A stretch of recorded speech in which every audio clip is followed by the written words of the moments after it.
Hello, everyone. Welcome back to Anecdotal Evidence. I'm your host, Daniel Johnson, MD, and this is episode 22. This episode is called 9 Emotions in Vrindavan. And the bulk of this recording was made live in India on our recent trip led by Dr. Indu Arora. We were over there for about 2.5 weeks, and earlier I released a dispatch from Rishikesh, and then just last week released 2 lectures given from Siddhartha Krishna in Rishikesh. And I hope you get a chance to check those out if you're interested in the experience. And what the purpose of this is for me is to connect you, the listeners and the viewers on the YouTube channel, with the experience I had in India and share some of the lessons I learned.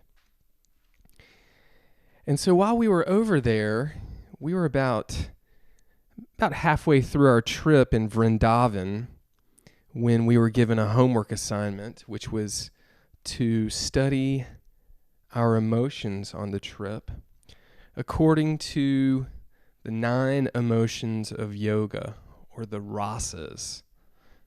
And those 9 emotions are categories which can be further broken down into subcategories, but a classification system for a way in which we can understand our emotional experience, right? Because we're always experiencing emotions each and every day.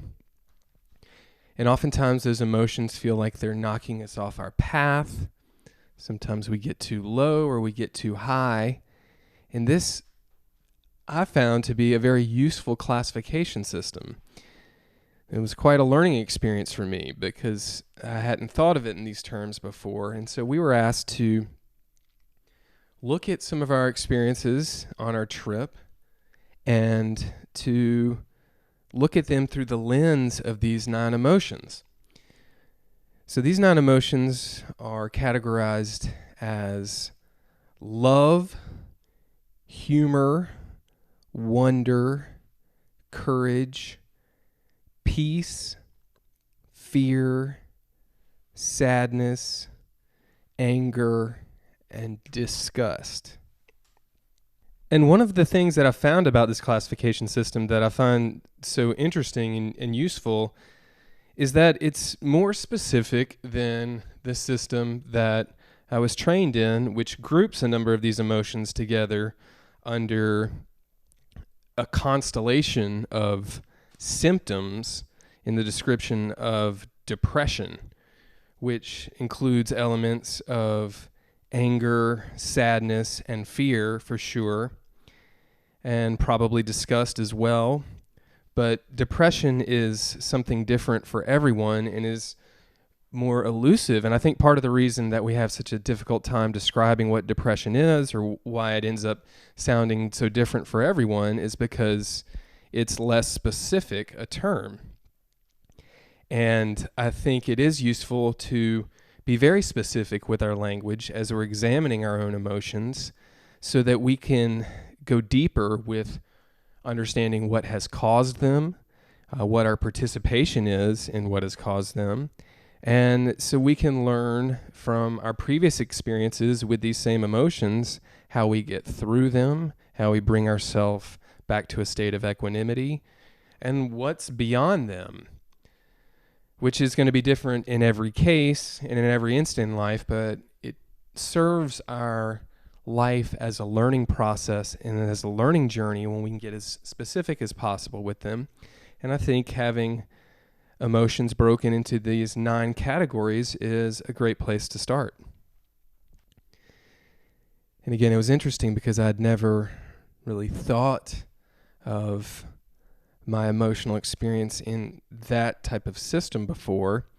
And reflecting on our week in India together to that point, I'd experienced all of those emotions, more or less, to greater or lesser degrees. And I went through the experience, and that's what I'm sharing with you in this podcast. But now reflecting on it, back here in Asheville, it was a whole lot of things, a whole lot of each of these emotions, and it means something different to me now looking back than it did at the time of recording these. At the time, we were in Vrindavan at the International Society of Krishna Consciousness. And just for a little background, Vrindavan is the sacred city of Krishna in India. And Krishna is one of the forms of the Hindu gods. I always feel awkward when I'm trying to describe the Hindu religion or different aspects of the Hindu religion because I'm not technically a Hindu, and I'm describing it from an outsider's perspective. Although I do think there are elements of Hinduism which are applicable to all of us, and at least which I find applicable to myself and I find valuable and worth sharing. But our experience at ISKCON, ISKCON, was a mix of emotions. We were welcomed and treated fairly and with kindness there. And we got to observe some rituals in the Krishna temple. But I did experience some uncomfortable emotions there. There are a number of readings and books that were available for sale by Swami Prabhupada, who was the founder of the Hare Krishna movement. And this is one of the home base ashrams in India. And although I think it's clear to recognize that he's done a lot of good with his movement, there's also a lot of controversy that surrounds it. And just picking up some of the writings led me to some controversial statements he made about minorities and that he made about women during his time in his teachings. And I felt uncomfortable with a lot of what I was experiencing. So we were only there for 2 to 3 days, and it was a valuable and worthwhile experience to see this great city in India. But there was a mixture of emotions, and looking back on it now, it was more of a mixture than I was even aware of at the time. It was changing, and I think this is an opportunity for my own reflection to understand how our qualities of emotions do change in time. They mean different things to us at different times. And yet, we always want to be examining our own experience with a greater and deepening sense of intelligence and wisdom through our experience with these emotions and learning where they come from and what's on the other end of them. So all that being said, this is the 9 Emotions in Vrindavan episode, and I hope you enjoy it. Later on, I have one more reflective episode recorded in India for you next week. And then after that, I'm very excited to share my direct conversation with our trip leader, Dr. Indu Arora, who just joined me a couple weeks ago for a conversation, and I'm very excited about sharing that with you because she's a wonderful teacher.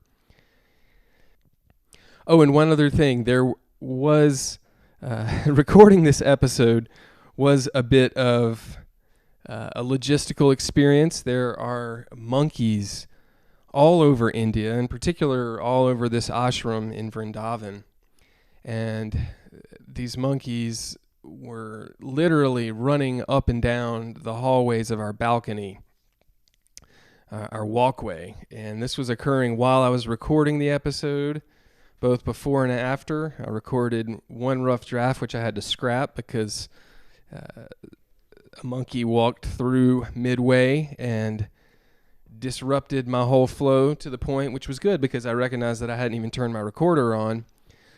But and it was what it was, and you will get to see that video of the monkey walking through if you tune into the YouTube channel. A brief clip, which is coming up here. So you can find that searching for Anecdotal Evidence with Daniel Johnson, MD, on YouTube to check out our YouTube channel if you haven't yet. And it does have the video clip of me at the ashram at the International Society for Krishna Consciousness. And at the end of the video, I do pick up the camera to show you the beautiful courtyard at the ashram, which was a part of our experience. So again, without further ado, this is this week's episode, 9 Emotions in Vrindavan. Okay, hello. Welcome to another episode of Anecdotal Evidence. I'm still here in India, checking my recorder here as I just realized that the first try at this episode I was not recording with the audio, which I don't know if the video is going to pick up any of this, because I'm here in India in the ancient city of Vrindavan, the home of Krishna. We're here at the ashram of the International Society of Krishna Consciousness, which is the home of Krishna, this ancient city. And this is a beautiful ashram. At the end of this video, I'm going to pick up the camera and give you a glimpse of what this ashram looks like, because it's quite beautiful, the garden out there.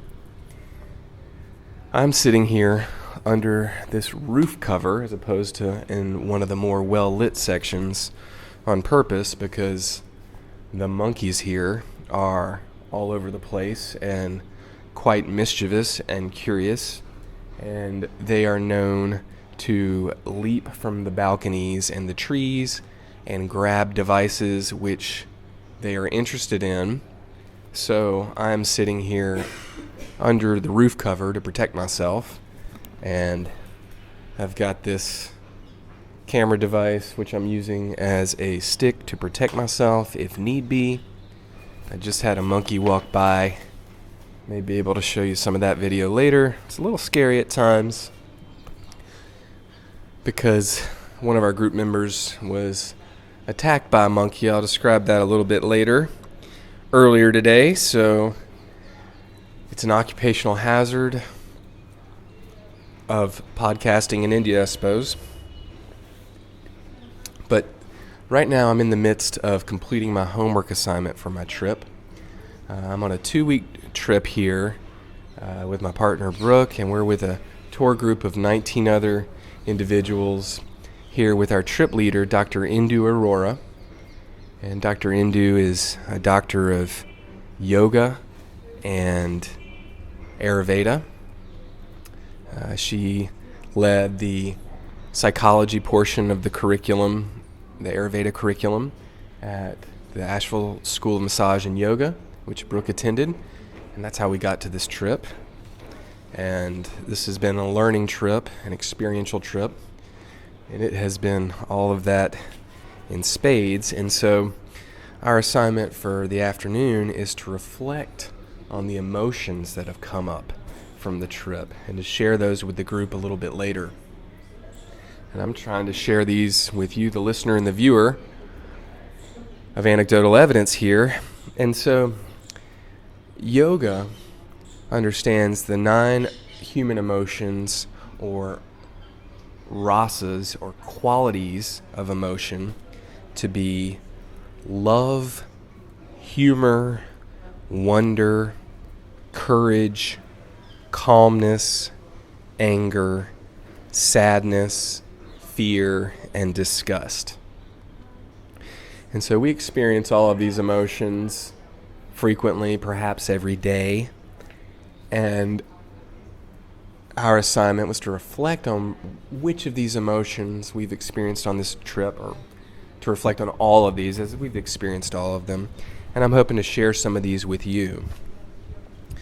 So the first emotion I thought I'd bring up is the emotion of fear, as that was one of the primary emotions I was feeling before the trip. I was very fearful of getting sick here, which has not happened to date, knock on wood. But it is a realistic possibility here in India, which is still a developing country in many ways. and the hygienic standards are not as we know them in the West. But I also experienced fear when we were in the city of Varanasi, which is an ancient city. It's one of the oldest cities in the world. They found human remains in Varanasi that go back to the 11th century BC, roughly 6,000 years before the pyramids. So a very, very old city, and a very sacred city to the followers of Shiva. And we were fortunate enough to be able to experience a Shiva temple, which involved walking through ever narrower streets and alleyways that became ever more crowded with people, cows, scooters. Hi, Goda. Scooters, motorcycles, very crowded environment. It was all we could do to stay together as a group before we were able to enter this sacred temple of Shiva, the Hindu god of destruction, which is a whole nother story, but it's thought that Shiva is the destroyer of not just all of creation, but the obstacles that block us in life and the things that get in our way, our attachments. And so Shiva is a sacred god, one of the most sacred gods, if not the most sacred god in Hinduism or in the Indian religion. And it was quite an experience walking through these alleyways into this crowded temple that was very chaotic. Water was being poured on us. We shuffled past the inner sanctum of the temple where Shiva's lingam resides and was being maintained by a priest. And this is a very sacred place for Hindus. People make pilgrimages from all over the world to this spot. Okay, there's some angry monkeys. You may hear them, and I see them, and I may have to jump up here in a second. I do have my stick here to protect me. Okay, so yes, there are monkeys all over the city of Vrindavan, where I'm at right now. There are monkeys all over India. But I'm going to keep going. So yeah, I've experienced fear in Varanasi. I got a little bit of fear right now. That's fear. Next one I thought I'd mention is wonder, as that's one of the primary emotions that people think of when they think of India, because India is a country of vast wonder. And one of the things that came to mind was yesterday when we were in front of the Taj Mahal. Taj Mahal is an incredible accomplishment of architecture and human construction. There's plenty of controversy around the Taj Mahal. Many emotions get stirred up with it besides just wonder, but certainly wonder is one of them, as it's in perfect symmetry and just an incredible accomplishment of human effort and cooperation.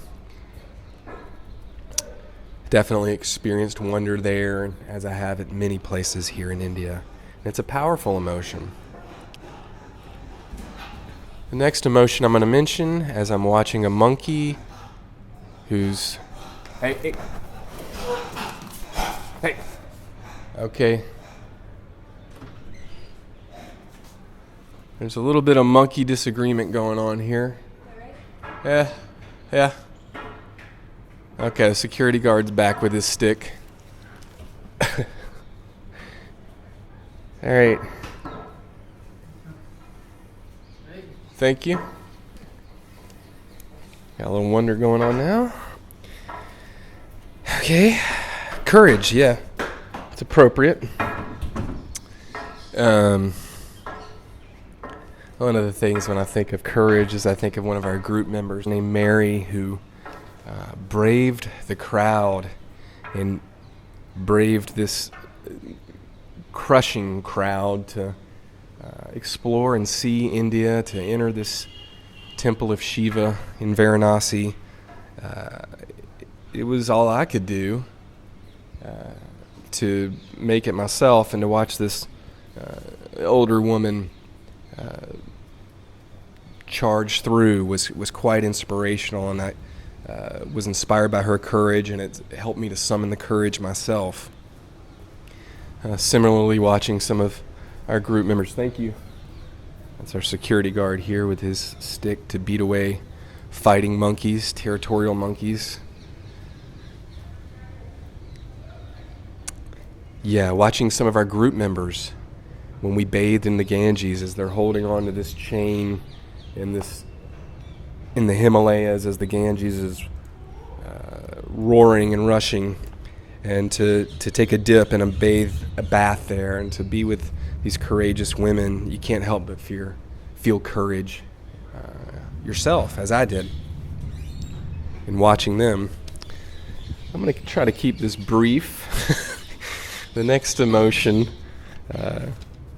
is calmness, which is a little bit lacking at the moment, but I have experienced calmness here in India at times, many times throughout the day. It's probably one of the more common emotions, as it is in most of our days.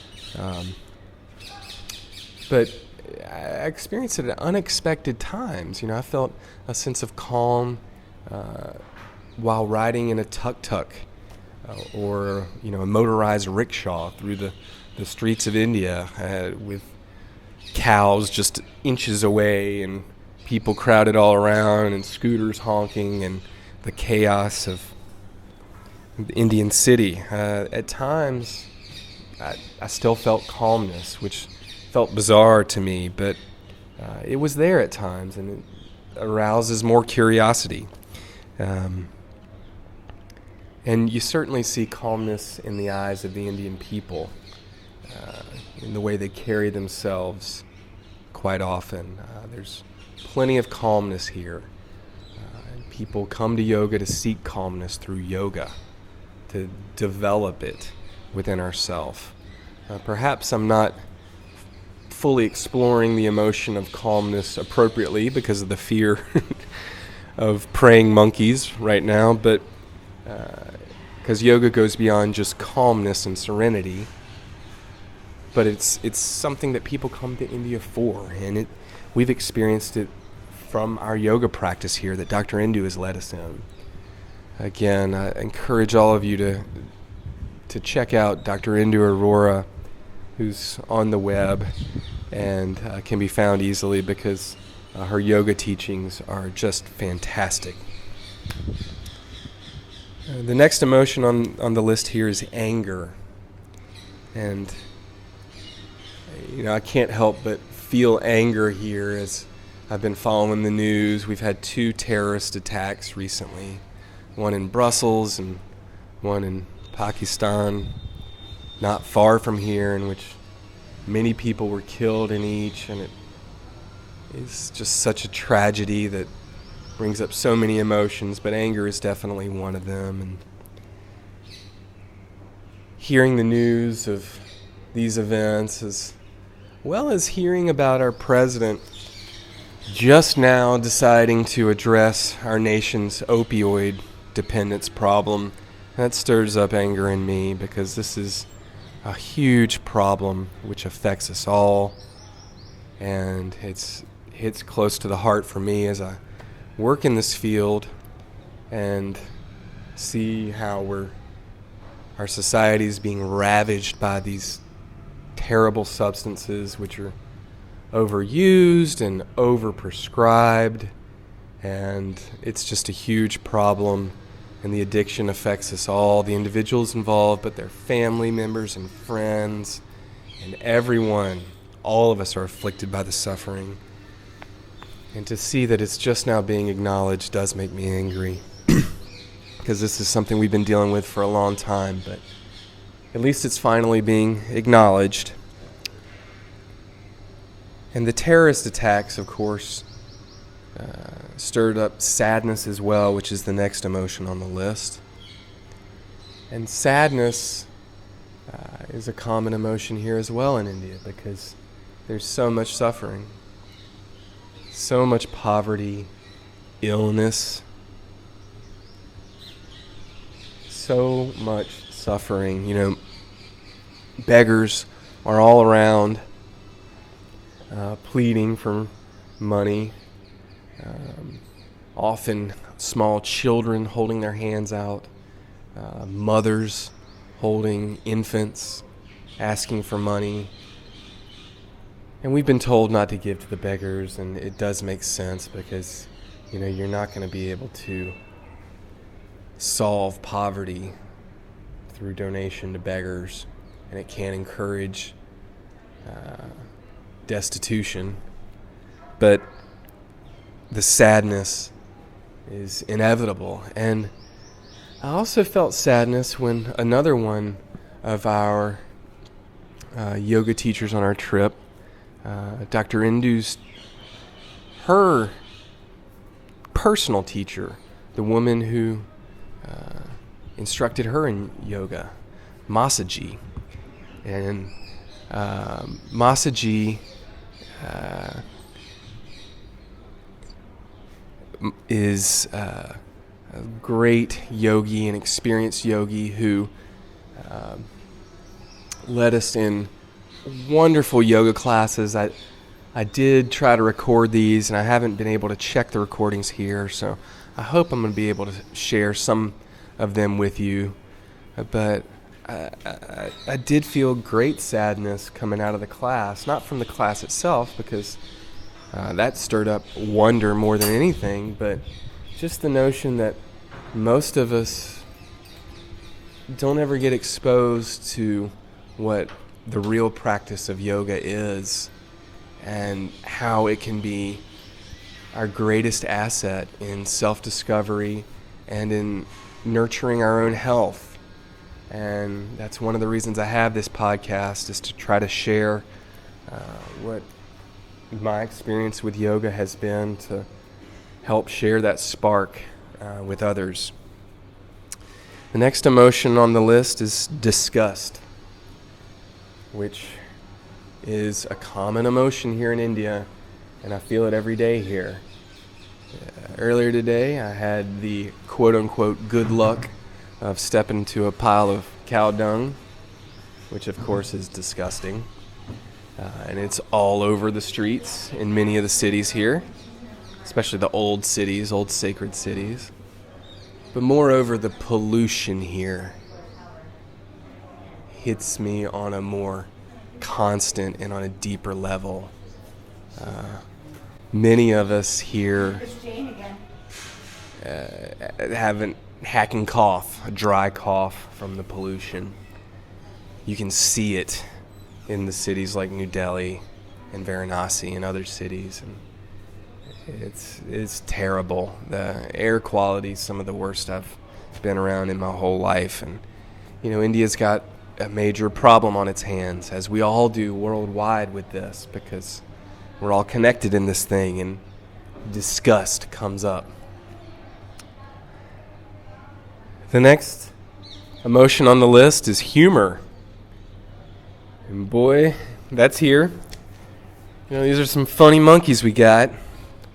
Earlier today, we had a somewhat funny event when one of our group members was attacked by a monkey who jumped from a building top, grabbed her glasses in one fell swoop, and then carried them and leapt back up to the top of the building, upon which a man attempted and did retrieve the glasses by bribing the monkey, or paying its ransom by throwing what appeared to be a box of milk duds up to the monkey, who then dropped the glasses, and he handed the glasses back to Our Lady. It really wasn't funny, because she could have been seriously hurt in the event, and it appears that she came out without too much harm. But these are funny monkeys, and you can't help but laugh but watch them play. They're great at play, and the children here are just so adorable when they play.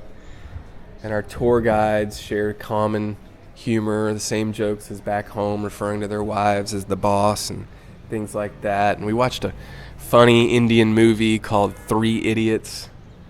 So there's a great sense of humor here in India, and I've certainly experienced that. And then the last emotion on the list is the emotion of love, which is an all-encompassing word, but I did see it earlier today here in Vrindavan, in the temples of Krishna. This is the home of Krishna here. And the devotees are filled with love, adoration, bhakti, devotion. And that's a powerful emotion as well. And so that's yet another one of these rasas. And I felt the experience of love in some of the beautiful places we've been in. I shared an earlier episode from the beautiful city of Rishikesh. I'm filled with love when looking out at these gardens, when we were in the Shivananda ashram and touring his home and reading some of his beautiful works from Swami Shivananda. So these are the 9 qualities of emotion, the rasas that we all experience throughout our lives, perhaps throughout our days. And what we've learned here, one of the things I've learned is that according to yoga, the purpose of these emotions is for us to experience them, to take note of them, to be curious about them, what caused them, what brought them on, so that we can be more intelligent in our lives. The purpose of these emotions is so that we can learn from them and to see what's beyond them. And that's where the path to enlightenment is, I suppose. So this is the second episode of Anecdotal Evidence here from India. I do hope to share more with you because this has been an incredible experience. Got about a week left and there's more to come. So thank you for tuning in. This is the opportunity here where I'm going to take the camera and show you the gardens here, the gardens of the ashram. So pardon the camera work.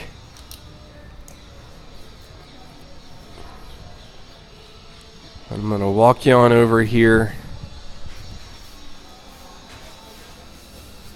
to the beautiful garden of the ashram. There's our security guard on patrol for fighting monkeys. There's monkeys all around.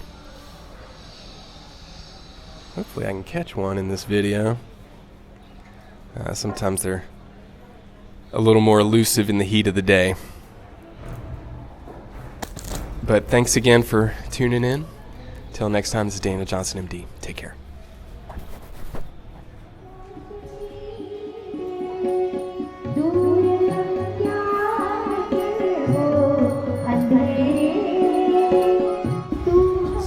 Very, very old city on the banks of the Ganges that has multiple...